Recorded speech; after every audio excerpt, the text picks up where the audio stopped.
Des preuves supplémentaires sur l'agression de la RDC par le Rwanda et c'est le ministre congolais des Affaires étrangères, Raymond Tshibanda, qui les présente ce mercredi au comité des sanctions du Conseil de sécurité des Nations Unies à New York.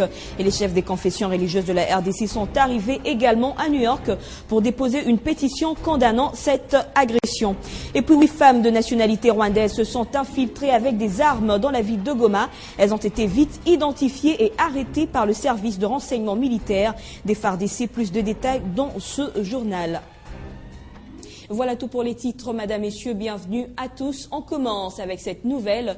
Raymond Tshibanda, le ministre congolais des Affaires étrangères, présente ce mercredi au comité des sanctions du Conseil de sécurité des Nations Unies à New York des preuves supplémentaires sur l'agression de la RDC par le Rwanda. Mardi, le conseiller principal du président rwandais Paul Kagame a été entendu par ce comité. Le Rwanda continue de nier les faits, une défense que les membres de ce comité ont jugée peu convaincante et les chefs des confessions religieuses de la RDC sont aussi arrivés ce mercredi à New York pour déposer une pétition qui condamne cette agression. Ce document comporte plus de 10 millions de signatures des Congolais qui disent non à la balkanisation de la RDC. De leur côté, le Conseil des évêques des églises évangéliques dites de réveil et des églises pentecôtistes de la SADC ont envoyé des lettres au président rwandais Paul Kagame et ougandais Yoweri Museveni pour demander des audiences afin de discuter de la crise dans l'est de la RDC. Une action, faut le dire, qui s'inscrit dans la même démarche que celle entamée par les confessions religieuses congolaises qui avaient organisé le samedi 25 août à la cathédrale du centenaire de Kinshasa un culte écuménique pour marquer la fin de la collecte des signatures de la pétition qu'ils ont initiée contre la guerre dans cette partie de la RDC. Pendant que la RDC cherche une issue pour la sortie de crise, le Rwanda illustre sa volonté manifeste de déstabiliser la partie est de la RDC. 8 femmes de nationalité rwandaise se sont infiltrées avec des armes dans la ville de Goma. Elles ont été vite identifiées et arrêtées par le service de renseignement militaire des FARDC. Marcia Lebendelo, notre correspondant, nous en dit plus. Le fait remonte d'hier lorsque 8 femmes rwandaises ont été arrêtées en ville de Goma. Le sujet rwandais qui se faisait passer pour des cultivateurs aurait traversé clandestinement la frontière avant d'être intercepté sur le sol congolais par le service des renseignements militaires des forces armées de la République démocratique du Congo. Elles avaient chacun un bagage dans lequel, après fouille, 8 armes à feu ont été retrouvées à raison d'une arme par bagage. Aussitôt arrêtées, ces femmes des nationalités rwandaises ont été acheminées à l'électorat militaire de Goma, où pour l'instant les juridictions compétentes poursuivent des investigations sur leur dossier. Cependant, cette flagrance du Rwanda traduit encore une fois la volonté manifeste du régime de Paul Kagame de déstabiliser l'Est de la RDC en faisant traverser des armes, des munitions et même des unités de l'autre côté de la frontière afin d'appuyer militairement les rebelles du M23 qui, à leur tour, commettent des exactions sur les populations civiles dans les zones qu'ils occupent. Du côté de la population du chef-lieu de la province Nord Kivu, elle crame une éventuelle infiltration des ennemis dans la ville, une attitude qui n'a pas sa raison d'être, car la situation est bel et bien sous contrôle des services de sécurité, rassurent les autorités compétentes. Martial Bendelo, Butembo, et les 50. On reste au Nord Kivu pour parler cette fois de la campagne de recrutement volontaire des jeunes Congolais pour intégrer les FARDC lancée depuis le début de ce mois d'août. Les cérémonies relatives au lancement officiel de cette campagne ont vécu à Goma et c'était en présence des autorités de la 8e région militaire. Recrutement volontaire des jeunes Congolais de la province Nord Kivu pour intégrer les forces armées de la République démocratique du Congo. La campagne relative a été lancée officiellement hier à Goma, chef-lieu de la province Nord Kivu. Les cérémonies se sont déroulées à l'état-major de la 8e région militaire sous l'égide du commandant de cette structure militaire des FARDC.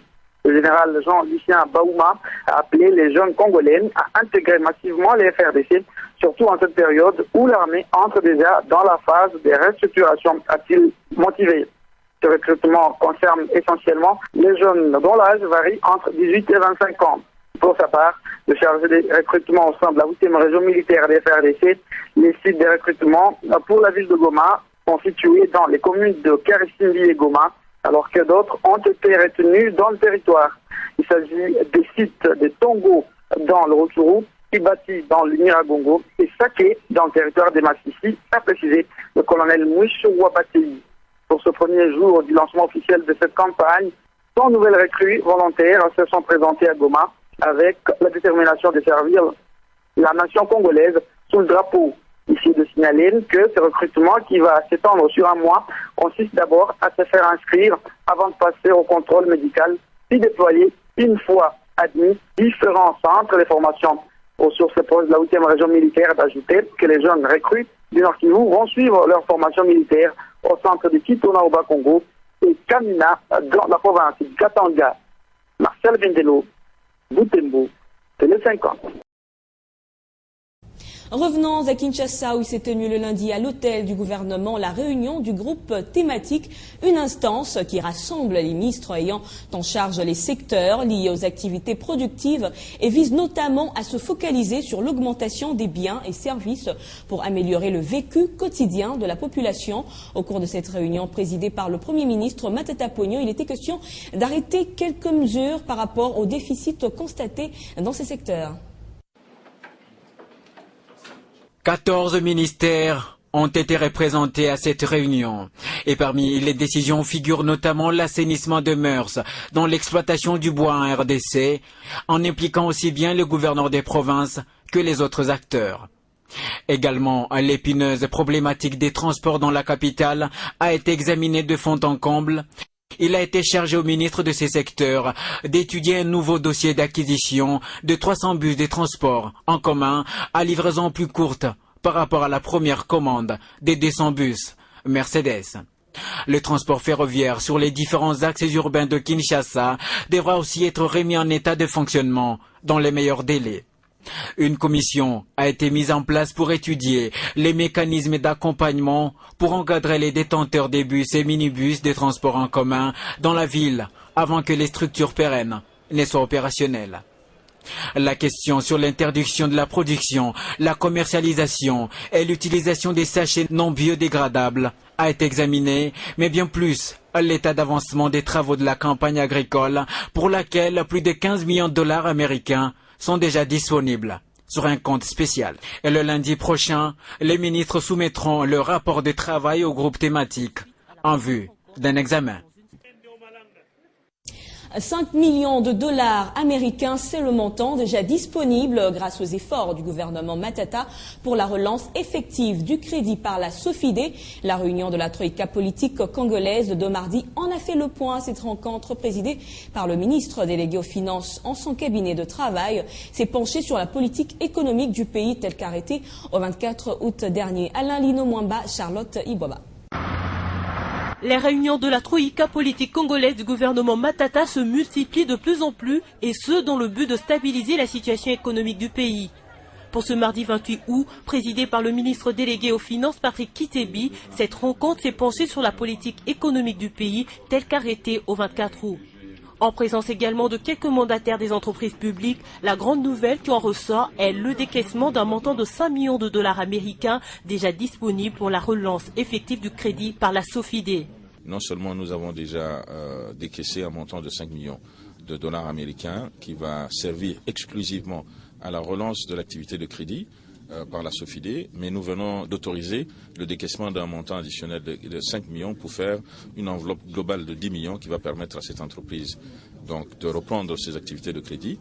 Mais en même temps, la réflexion concernant la SOFIDE va aller jusqu'à la restructuration de son actionnariat et de son conseil d'administration. Ceci entre dans le cadre des mesures envisagées au niveau de la troïka politique, lesquelles sont ensemble dans un plan d'action chiffré. La dédollarisation de l'économie congolaise, la relance du crédit au secteur privé et la poursuite du processus de bancarisation de la paie des fonctionnaires ont également été évoqués à cette réunion qui a connu l'assistance des vice-ministres des Finances et du Budget. C'était les premiers mois de bancarisation, il y a eu quelques flottements, mais tout cela aujourd'hui est sous contrôle. Dans cette même logique, il a été annoncé la reprise prochaine des services du Fonds national de promotion de la microfinance. Et puis les 4 opérateurs GSM en République démocratique du Congo, à savoir RTL, Vodacom, Tigo et CCT, ont été convoqués urgemment au ministère des Postes et Télécommunications. L'objectif était de trouver un moyen d'améliorer la qualité des services rendus à la population par ces réseaux de téléphonie mobile qui connaissent ces jours-ci des perturbations. On a noté à cette rencontre la présence du vice-président de la RPTC. À chaque minute, à chaque heure, ces différentes entreprises offrent souvent des services qui ne correspondent pas à la publicité plutôt tonitruante diffusée à travers les médias.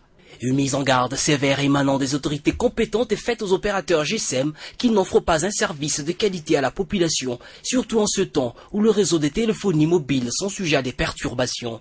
C'est ce que l'on peut retenir de cette réunion d'urgence. Les choses sont en train d'être reprises sous contrôle et les perturbations qui ont été connues récemment devraient cesser. Ces entreprises sont aussi appelées à investir dans des équipements de qualité afin de satisfaire les consommateurs. On travaillera aussi main dans la main avec notre ministère de tutelle et avec notre régulateur pour essayer, avec tous les autres opérateurs, voir s'il y a des émetteurs parasites ou il y a des interférences pour essayer de les régler.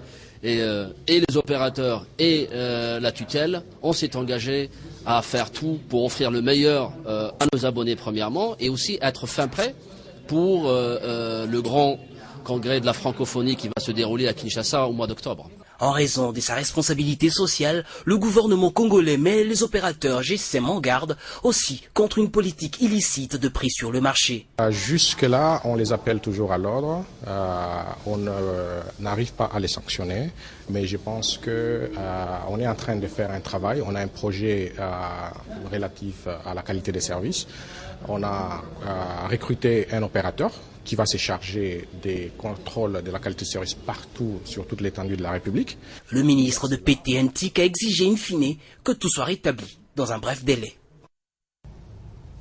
On va aller à présent aux États-Unis où c'est mardi qu'a été donné le véritable coup d'envoi de la convention républicaine à Tampa, en Floride. Sans surprise, Mitt Romney a obtenu son passeport pour la présidentielle de novembre. L'ex-gouverneur du Massachusetts affrontera le chef de l'État démocrate Barack Obama à la présidentielle de novembre prochain.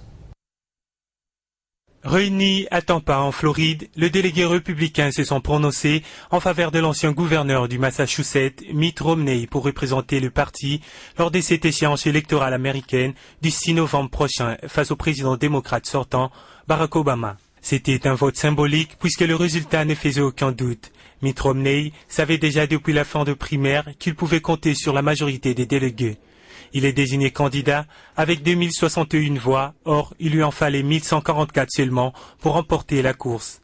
Tout au long de la journée, les orateurs n'ont cessé de taper sur le président sortant qu'ils jugent responsable des difficultés économiques dans lesquelles se trouve le pays actuellement. À 70 jours du vote, Mitt Romney, âgé de 65 ans, est au coude à coude dans les sondages avec Barack Obama. Et les républicains espèrent que la convention des Tampa lui fournira l'élan nécessaire pour dévancer les candidats démocrates. Selon l'enquête quotidienne Reuters Ipsos, le président sortant est crédité de 45% des intentions de vote contre 43% aux candidats républicains. Officiellement désignés, les candidats républicains doivent maintenant accepter cette nomination. Il le fera jeudi soir lors du dernier discours de cette convention républicaine. D'ici là, les communicants vont se succéder à la tribune pour évoquer les différents points du programme politique du parti. En sport, vous le savez, Constant Omari était face à la presse nationale mardi. Le président de la Fédération congolaise de football association a passé en revue les conditions de préparation des équipes nationales seniors et celles d'âge qui laissent à désirer. Le championnat national de la division 1, buté à des difficultés énormes d'ordre organisationnel, a été également évoqué au cours de cet échange. Suivez.